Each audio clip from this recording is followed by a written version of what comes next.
ప్రధాని నరేంద్ర మోడీ ఎక్కడకు వెళ్ళినా ప్రత్యర్థి పార్టీలపై విమర్శలు చేస్తారు. తమిళనాడు వెళ్ళినా, తెలంగాణకు వచ్చినా, కేరళ వెళ్ళినా తమకు ప్రత్యర్థిగా ఉన్న పార్టీలు, ఆ పార్టీకి చెందిన నేతలపై విమర్శలు గట్టిగానే చేస్తారు.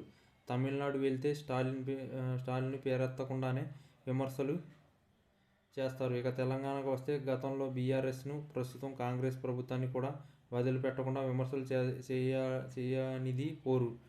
బీజేపీ అధికారంలో ఉన్న రాష్ట్రాలకు వెళ్ళినా అక్కడ ప్రత్యర్థి ఖచ్చితంగా విమర్శించకుండా ఆయన ప్రసంగం ఉండదు. గతంలో ఆంధ్రప్రదేశ్కు వచ్చినప్పుడు 2019 ఎన్నికల ప్రచారంలో నాడు తమ ప్రత్యర్థిగా ఉన్న చంద్రబాబుపై మాత్రం విమర్శలు చేశారు. కానీ నిన్న ఆంధ్రప్రదేశ్కు వచ్చి సమయంలో మాత్రం మోడీ మాట్లాడిన తీరును చూసిన వారి ఎవరైనా ఈ సందేహం కలగగా మానదు. అమరావతి రాజధాని పనులకు కేంద్రం సహకారం ఉంటుందని చెప్పారు. అంతవరకు బాగానే ఉంది. ఏదైనా నిధులు ఇస్తారేమో అందరూ ఆశించారు. కానీ ఎటువంటి నిధుల మాట ఎత్తకుండానే కేంద్ర ప్రభుత్వం రాజధాని నిర్మాణానికి మద్దతు ఉంటుందంటూ చెప్పి వెళ్ళిపోయారు. అదే సమయంలో చంద్రబాబు, పవన్ కళ్యాణ్, లోకేష్లు మాట్లాడుతూ గత ప్రభుత్వం 5 ఏళ్ల పాటు అమరావతి రాజధాని విధ్వంసం చేసిందని మాట్లాడారు. ఆ విషయం మోడీకి తెలియంది కాదు. 3 రాజధానుల ప్రతిపాదన జగన్ తెచ్చిన విషయం మోడీకి తెలుసు.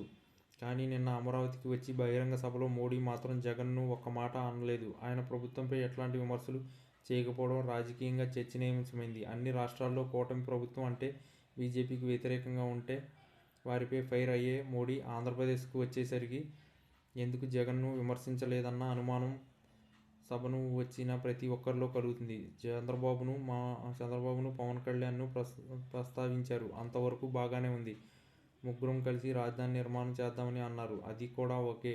కానీ జగన్ను ఎందుకు విమర్శించలేదు? జగన్పై ఎందుకు నేరుగా మోడీ ఆరోపణలు చేయలేకపోయారన్న ప్రశ్నలు సోషల్ మీడియాలో వినిపిస్తున్నాయి. నిజానికి ఆంధ్రప్రదేశ్లో 2014 నుంచి ప్రత్యేక పాలిటిక్స్ నడుస్తున్నాయి.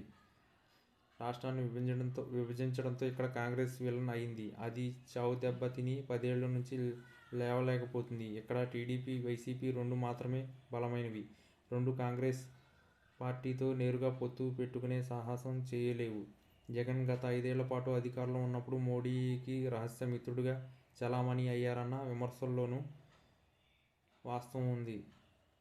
ఇప్పుడు చంద్రబాబు నాయుడు మిత్రుడు కావచ్చు. జగన్ కూడా అన్ని రకాలుగా మోడీ ప్రభుత్వానికి పరోక్షంగానే సహకరిస్తున్నారు.